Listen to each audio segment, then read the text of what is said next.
Before we dive into this movie, though, it was mail day today. I want to show off some stuff I got in.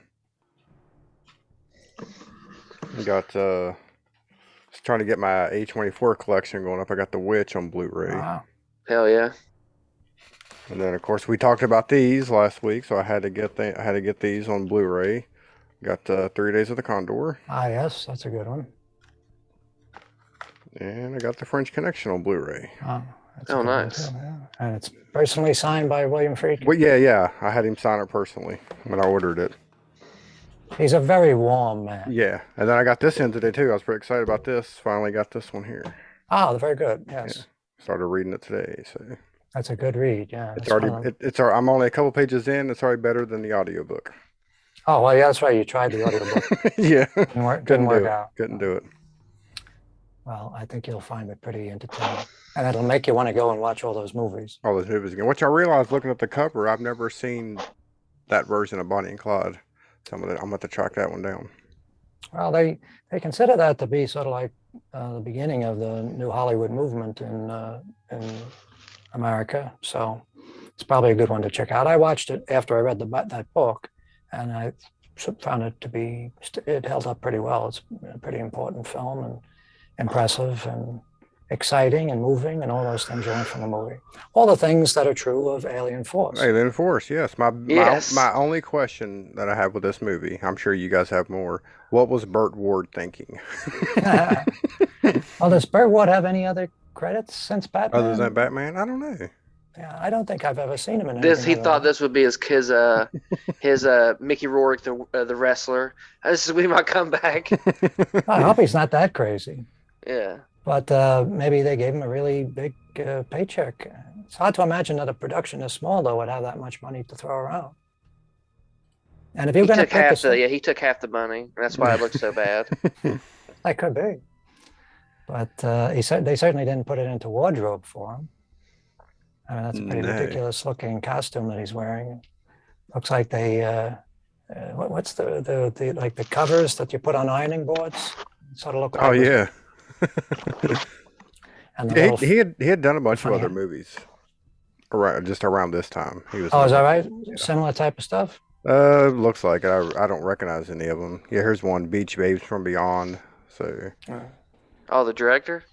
no, Burt Ward. Burt Ward. Oh. Well, I would have advised him. I mean, I understand the need to make money, but I would have advised him to pass on it. But Yeah, it was Sorry. definitely a weird movie. I'm assuming shot on SVHS. probably something like that. That's what it looked like. Yeah, it's hard to tell from the. I assume you watched the same one that I watched, which On was YouTube. on Yeah. YouTube, which has that little message on it that says it's not for sale. Yeah, screener version only. Yeah. It's So a, maybe- it's a copy he sent to the Academy for For consideration. consideration, yeah. Well, what was your feeling overall? I mean, it probably is unfair to attack a movie like this too much because we can see they were working with limited resources. But what's your impression overall? I mean, I just think whenever you don't have a big budget, try not to do space or, you know what I'm saying? It's just don't try to do that because, I mean, what they done was, I mean, at least they had decent special effects with their laser eyes and, whenever the gun would shoot the car, it would disappear. But I mean, yeah, I think it's where they go wrong when you have a low budget and you want to make a movie. Yeah. And you just think, oh, I'll do an alien story, and you really can't do that. And it's really the Terminator, which is kind of funny because the Terminator was a low budget film as well. Yeah, Oh yeah, definitely. It's just that you had people that knew how to spend. I knew what they little were had. doing. Yeah, Yeah. I think the big problem with all these movies, and I see it as all like a separate genre of low budget film, which are the movies that are sort of intentionally bad. It's sort of like they go for like campy comedy, I think that's what destroys this.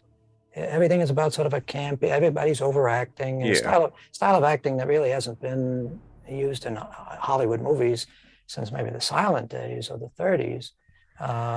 And they have the I guess the idea that if you're doing something you know you can't do, it's best to make believe that you're not really trying that hard. Yeah. Yeah. So you have a lot of people that really aren't very good actors to begin with, and they seem to be exaggerating everything on the impression that that's going to be funny. Yeah. Well, I can look past bad acting, and if you can't get good actors or actresses, okay, that's fine. And bad special effects, I can get past. But when you can't film a fight scene without breaking the 180 rule, it's just like that's like basic stuff. That doesn't cost anything to make sure you're setting your shots up right. Yeah, well, they were. I mean, the excessive amount of fight scenes is a problem too, because you would think that the idea would be to just have enough of that to serve the story, right?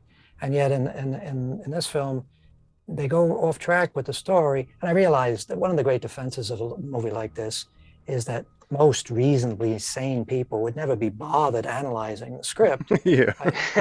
You start to talk about how bad it is, and people say, "Well, what are you bothering?" I mean, look at it.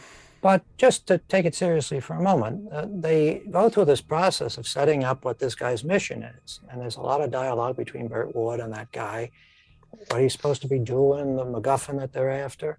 And then when they get down to Earth, the first thing we're introduced to is a woman who we have not seen before. We don't know anything about her, and we soon will not know anything more about her.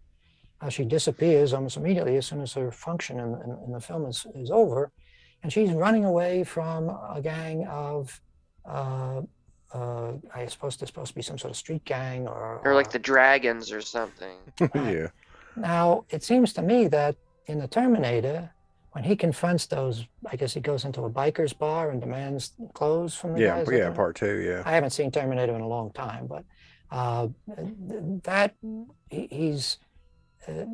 that's part of the story, right? The Terminator is going and confronting these people to get something from them.